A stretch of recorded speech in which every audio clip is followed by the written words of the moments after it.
And not too long, we're already out on track out there with 5 red lights, and we go racing. It's a good start for Nate Panda. It's a good start for HHS, and it's a fantastic start for Nathan around the outside. He's going to try and make the move. That's not going to be quite successful, and really wide goes HHS. And now the fastest slot, the Ferrari, goes very wide, and into the final corner, the first few corners.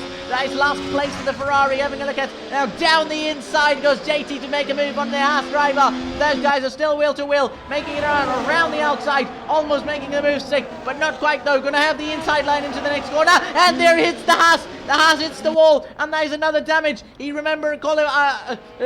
retired out of the qualifying session to get damage, and he's already got damage in the race session as well, and that's going to be a huge spin. Another one for the Haas driver. That is really a disastrous start for Enver there. Enver there, that is definitely not what he would have wanted there. That was some horrendous start for him, and he's got a puncture.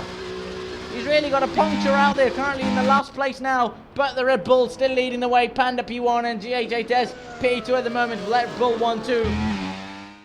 And fastest slot, not far off at all, and that was a fantastic one. I think Enver has retired out of the Grand Prix still. I don't know why his car is still there and causing the yellow flag, and there goes fastest slot on Kenzog making his move, and on to P4 now, but the Ferraris into P4 and P5, and there could be a move coming up for Kenzog out there around the outside. He's going to try and make the move, not really quite going to make it out there, still going to stay behind, stay patient out there.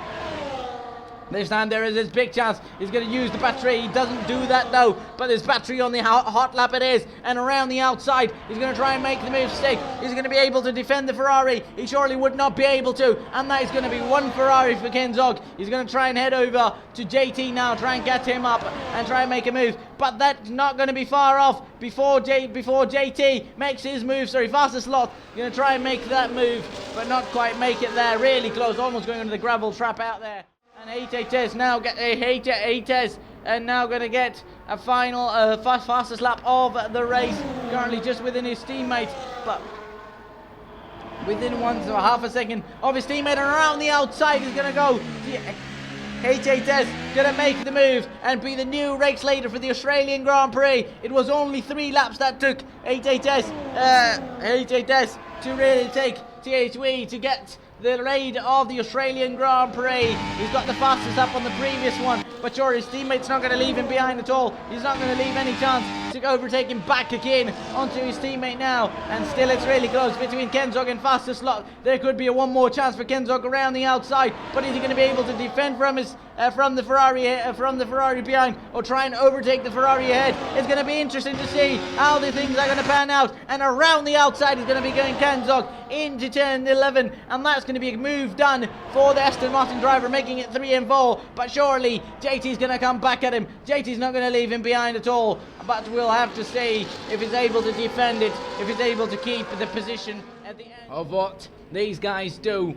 One more time, only on lap 12 of 29 though. There could be one more chance. Oh, that was really close. That was really close between the two teammates. That would have been horrible, and I think there might have just been a little bit of a contact between the two as well there. That was interesting to see, and he's going to now move around to try and defend against his teammates. I think he almost went into the back of him, and that would have been horrible for both of them had one of them been into the back of these guys.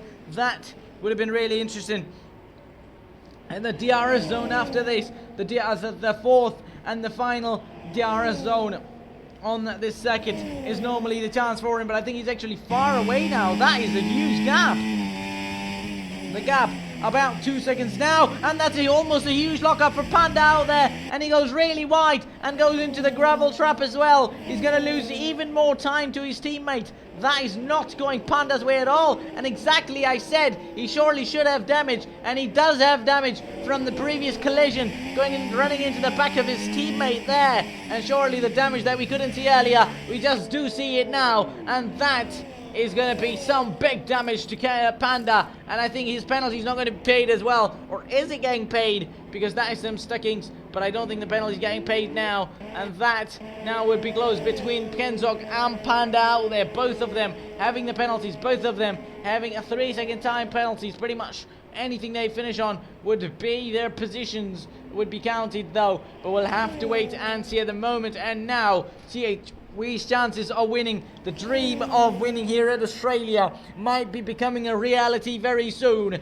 with his teammate 19 seconds behind the car ahead. And he's going to make it 3 when Panda crosses the line on his tyres out there as well. But the Red Bull drivers really leading the Constructors' title out there as well, with Ferrari only having their one car and Haas not having any at all. Haas didn't have any points at Silverstone as well, and that is the car, and that is the Ferrari. The Red Bull has went into the back of the Ferrari out there, and I think that is 2 cars spinning at the exact same time. It was the Aston Martin of Nathan who had a huge spin out there as well, and it was one more, the man, the myth, and that is putting in pole. That was Panda really making his way past the Ferrari of JT. I think either the Ferrari braked a little earlier, or it was the Panda going into the back of him, and that has given damage to JT. I think with penalties that Panda's already got, it could be, and there could be big damage and big penalties coming, more penalties coming his way as well. Obviously JT making the contact with the wall, not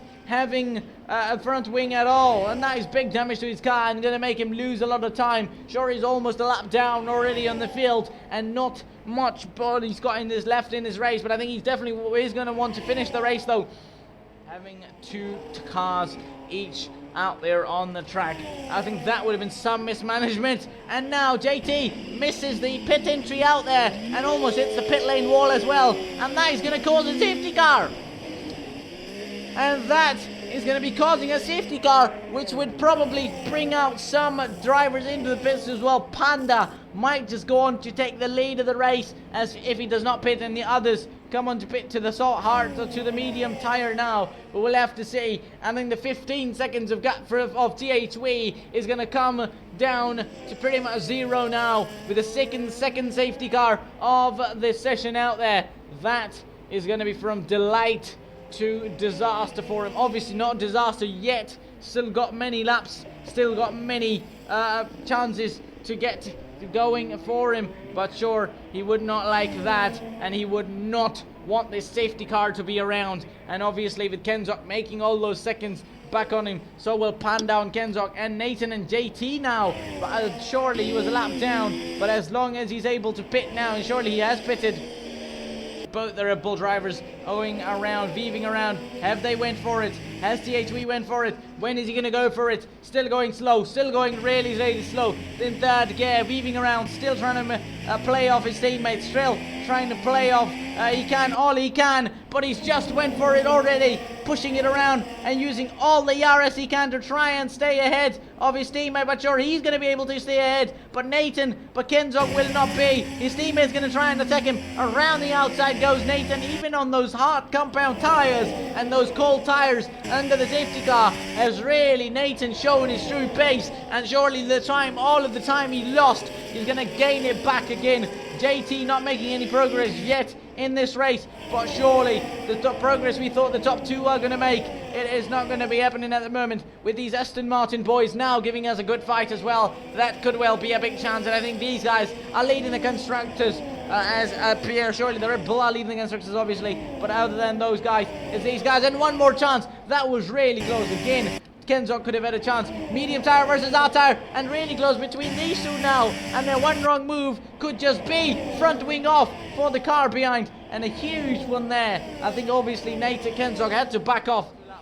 24, just 5 laps now remain, even a little, about 5 laps, and around the outside and down the inside going to be going Nathan. He's going to make his move, but he's going to come back at him. Panda's going to come back at him, take back the second place, and now he's going to run really wide. Panda's going to run wide and get his position losing to Nathan out there, and Nathan now has overtaken Panda. If he gets that rear wing open, he's going to have a proper chance for the overtake and get his second place back. But is he going to go for it here? I don't think so. He's going to give his car around the outside, but is he going to be able to make the move stick? Not quite, and indeed he's able to do that. He's going to go around the outside. First time ever in this race and in this Grand Prix. We see a overtake around there, and now Kenzok overtakes his teammate, but that's an Aston Martin of Nathan into the wall, and that is going to be a virtual safety car, the third one of this this race through safety cars in a virtual safety car, just getting overtaken by his teammate, is going to be some action for Nathan, and that could well be race over for him with a huge front wing damage. He is going to come into the pits. He's just making his way past the middle section now, with Kenzog and Panda now fighting it out there and around the outside. Kenzog maybe try and go for the move, but he's not going to be quite making it, at least around there, but could well be a chance for him. But the man that led the race from the beginning of the Grand Prix, the man that qualified on the front row, is going to well be in a chance of a victory out here on the final lap here in Australia. GH8S, he's THW, he's led from his teammate, he's fought his teammate, he's kept it within those white lines which his teammate couldn't, getting all those penalties around. It is going to be a Red Bull again, but GH8S this time to come home to victory here in Australia, and it is going to be wheel to wheel, and it's going to be a photo finish between the two, and it is going to be Kenzog who's going to come out on top and finish P2 here in Albert Park now. And JT has taken the checkered flag as well. Nathan now just going to be the final car to finish the cross the line. He was well in a chance without a penalty to finish P2, but sure is going to come home P4 as well. But I think still great points for all the drivers around. And it was a fantastic race to say the least, with Kenzog getting the driver of the day.